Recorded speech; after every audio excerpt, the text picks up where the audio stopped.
नमस्कार साथियों, स्वागत है आप सभी का। दोस्तों, हम पढ़ रहे हैं जीके के इम्पोर्टेंट क्वेश्चन जो कि लगभग सभी तरह की परीक्षाओं के लिए महत्वपूर्ण हैं। यदि आप भी किसी परीक्षा की तैयारी कर रहे हैं तो मेरे साथ यहाँ पर जुड़ सकते हैं।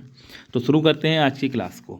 पहला क्वेश्चन है यहाँ पर हमारे पास कि संयुक्त अधिवेशन में निर्णय किस आधार पर लिए जाते हैं। तो संयुक्त अधिवेशन, ये राज्यसभा और लोकसभा के संयुक्त अधिवेशन की बात हो रही है। तो बहुमत के आधार पर यहाँ पर निर्णय लिए जाते हैं। और संयुक्त अधिवेशन का जो हमारा प्रावधान है ये अनुच्छेद नंबर 108 में है। अच्छा, संयुक्त अधिवेशन की अध्यक्षता कौन करता है? लोकसभा का अध्यक्ष करता है। अगर लोकसभा का अध्यक्ष उपस्थित ना हो तो उपाध्यक्ष, और अगर वो भी उपस्थित ना हो तो राज्यसभा का उपाध्यक्ष। राज्यसभा का अध्यक्ष अध्यक्षता नहीं करेगा, क्योंकि राज्यसभा का अध्यक्ष कौन होता है आपको मालूम है, उपराष्ट्रपति होता है हमारा राज्यसभा का अध्यक्ष, और वो किसी भी सदन का सदस्य नहीं होता है। ये हमें ध्यान रखेंगे। और ये अध्यक्षता वाले जो संबंधी प्रावधान इसके हैं ये अनुच्छेद नंबर 118 में है। अगला क्वेश्चन देखते हैं, राज्य कार्यपालिका का प्रधान कौन होता है? तो राज्य कार्यपालिका का प्रधान होता है राज्यपाल। अगर हम बात करें राज्य ये कार्यपालिका की, तो ये हमारे भाग नंबर 15 में दे रखा है। और राज्यपाल की बात करें तो राज्यपाल अनुच्छेद नंबर 153 में होता है। अच्छा, ये कार्यपालिका की शक्ति राज्यपाल में निहित है या इसका प्रधान कौन है, ये हमारा अनुच्छेद नंबर 154 में कहा गया है। और राज्यपाल की नियुक्ति संबंधी प्रावधान 155 में है। क्वेश्चन नंबर 3, संसद का उच्च सदन कहलाता है राज्यसभा और निम्न सदन कहलाता है लोकसभा। ऐसे ही हमारे यहाँ स्टेट में भी होता है, उच्च सदन होता है आपका विधान परिषद और निम्न सदन होता है आपका विधानसभा। बढ़ते हैं क्वेश्चन नंबर 4 की ओर। भारत में लघु संविधान किस संविधान संशोधन को कहा जाता है? तो 42वें संशोधन को कहा जाता है। यहाँ पर काफ़ी सारी चीज़ें जोड़ी गई हैं, जैसे प्रस्तावना में 3 शब्द जोड़े हैं, समाजवादी, धर्मनिरपेक्ष और आपका राष्ट्रीय एकता में अखंडता। ऐसे यहाँ पर मूल कर्तव्यों को जोड़ा गया अनुच्छेद नंबर 51A में। तो इसलिए यहाँ पर इसे लघु संविधान या मिनी संविधान कहा जाता है। क्वेश्चन नंबर 5, असहयोग आंदोलन को गांधी जी ने कब वापस लिया? 1922 में लिया था। क्यों लिया था? चौरी चौरा कांड की वजह से। आप मुझे चौरी चौरा कांड की डेट और सन पूरा एग्जैक्ट यहाँ बताएंगे कमेंट बॉक्स में। क्वेश्चन नंबर 6, ब्रह्मांड में सबसे प्रचुर मात्रा में पाया जाने वाला तत्व कौन सा है? यह है आपका हाइड्रोजन। हाइड्रोजन, अगर केमिस्ट्री में बात करें तो हाइड्रोजन का प्रतीक चिन्ह 1 होता है, परमाणु क्रमांक 1 होता है, परमाणु भार भी 1 होता है। इसमें 1 प्रोटॉन 1 इलेक्ट्रॉन होता है, न्यूट्रॉन इसके अंदर नहीं होता है। इसके अंदर न्यूट्रॉन नहीं होता है, इसलिए क्वेश्चन आता है कि परमाणु का या नाभिक का अस्थायी कण कौन सा है? परमाणु का कौन सा कण अस्थायी है? तो न्यूट्रॉन, क्योंकि हाइड्रोजन के अंदर न्यूट्रॉन होता ही नहीं। अगर स्थायी होता तो हमेशा हर किसी में होता, जबकि प्रोटॉन हर किसी में होते हैं, इलेक्ट्रॉन हर किसी में होते हैं, न्यूट्रॉन नहीं होता। इसलिए स्थायी कण न्यूट्रॉन नहीं है, क्योंकि वो हाइड्रोजन के अंदर पाया ही नहीं जाता। क्वेश्चन नंबर 7, सबसे बड़ा नदी द्वीप माजुली कहाँ स्थित है? तो माजुली जो है आपका असम में स्थित है। अच्छा, ये माजुली जो द्वीप है ये ब्रह्मपुत्र नदी पे बना है। बात असम की हो रही तो असम के सीएम को देख लेते हैं। असम के सीएम इस समय है हिमंता बिस्वा शर्मा और इसके राज्यपाल हैं जगदीश मुखी। मैंने आपको कल या परसों की वीडियो में सिक्किम के क्या कहते हैं मुख्यमंत्री और राज्यपाल बताएं, आप मुझे कमेंट बॉक्स में वो बताएंगे। क्वेश्चन नंबर 8, मात्रा हो गया, इसमें मात्र है, एकमात्र तैरता हुआ राष्ट्रीय पार्क कैबुल लामजाओ। ये कैबुल या काबुल या कबुला कुछ भी लिखा हुआ मिल सकता है, कोई दिक्कत नहीं। कहाँ स्थित है? तो ये मणिपुर में स्थित है। तो ये इसको राष्ट्रीय पार्क की जो घोषित किया, इसको राष्ट्रीय पार्क बनाया गया, ये 1977 में बनाया गया। और ये जो राष्ट्रीय पार्क है ये लोकटक झील का एक हिस्सा है। क्वेश्चन नंबर 9, इटली की गंगा कहलाती है, पो नदी कहलाती है। अगला है, सूर्य की बाह्य परत का नाम सबको मालूम है, प्रकाश मंडल, इसमें कुछ एक्स्ट्रा है नहीं। महावीर स्वामी को किस स्थान पर निर्वाण प्राप्त हुआ, यानी कि कहाँ मृत्यु हुई? तो मृत्यु हुई इनकी पावापुरी में, और इनका जन्म हुआ था वैशाली के कुंड ग्राम में। अगर इनकी डेट ऑफ बर्थ की बात करते हैं तो 540 ईसा पूर्व इनका है। इनके पिता थे सिद्धार्थ, माता का नाम था त्रिशला, इनकी पुत्री का नाम था अनुजा प्रियदर्शनी, और दामाद जामिल या जमाली भी लिखा हुआ मिलता है।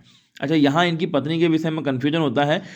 महावीर स्वामी और गौतम बुद्ध, एक की पत्नी का नाम यशोदा है, एक की पत्नी का नाम यशोधरा है। तो आप मुझे कमेंट बॉक्स में बताएं कि यशोदा किसकी पत्नी का नाम है, यशोधरा किसकी पत्नी का नाम है, तो क्लियर हो जाएगा आपको यहाँ पर। क्वेश्चन नंबर 12, मारो फिरंगी को किस व्यक्ति का कथन है? तो ये है आपका मंगल पांडे का। मंगल पांडे से संबंधित एक क्वेश्चन आता है, इनको कब फांसी दी गई? तो 8 अप्रैल 1857 को इनको फांसी दी गई। ये किस छावनी के थे? आप मुझे ये कमेंट में बताएंगे, क्योंकि कुछ क्वेश्चन आपको भी करने हैं। अगला है पाल वंश की स्थापना की किसने की, तो गोपाल ने। पाल और गोपाल एक ही जैसा लग रहा है। अनपढ़ बादशाह किस मुगल शासक को कहते हैं, अकबर को कहते हैं। देखिए अकबर अनपढ़ था फिर भी अकबर महान बोलते हैं, पढ़ा लिखा होता तो क्या होता, या ऐसे कह सकते हैं अनपढ़ था इसलिए महान था, अगर पढ़ा लिखा होता तो हो सकता महान नहीं होता। तो आप जैसे मर्जी समझ लीजिए, कुल मिला के अकबर महान लगता है और वो अनपढ़ था। अगला है सालबाई की संधि कब हुई, तो सालबाई की संधि 17 मई 1782 को अंग्रेजों और मराठा के बीच हुई। तो ऑप्शन नंबर बी आपका सही हो जाता है। Question number 16, Bombay stock exchange यानी कि BSE की स्थापना कब हुई, तो BSE की स्थापना हुई है 9 जुलाई 1875 ऑप्शन नंबर ए में है। ठीक है, और इसी तरह एक NSE होता है हमारा नेशनल स्टॉक एक्सचेंज, जिसकी स्थापना 1992 में हुई थी और 1994 से इसने कार्य करना आरंभ कर दिया था। अगला है राष्ट्रीय स्टॉक एक्सचेंज यानी कि NSE की जो मैं अभी बात कर रहा था का प्रमुख प्रवर्तक कौन है, तो इसका वैसे तो इसके प्रवर्तक की बात करेगा तो उसमें SBI भी आता है, LIC भी आता है, IDBI भी आता है, परंतु प्रमुख बात करेगा तो IDBI है इसका प्रमुख प्रवर्तक। बढ़ते हैं क्वेश्चन नंबर 18 की ओर।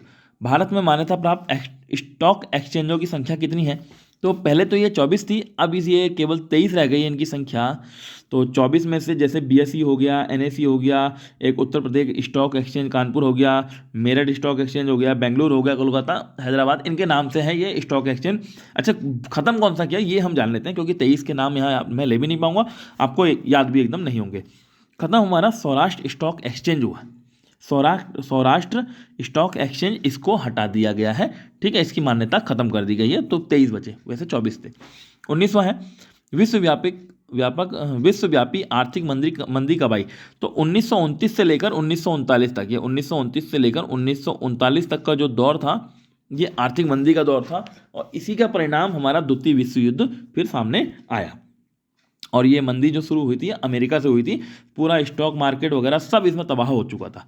क्वेश्चन नंबर 20, ज्ञान प्रकाश समिति का संबंध किस घोटाले से है, तो इन्होंने चीनी में घोटाला कर दिया, मतलब चीनी से संबंधित घोटाला इन्होंने नहीं किया, घोटाले की जांच करी ना, हाँ समिति तो जांच करती है पर घोटाला देखो चीनी में भी घोटाला हो गया यार, बताओ क्या करा जाए।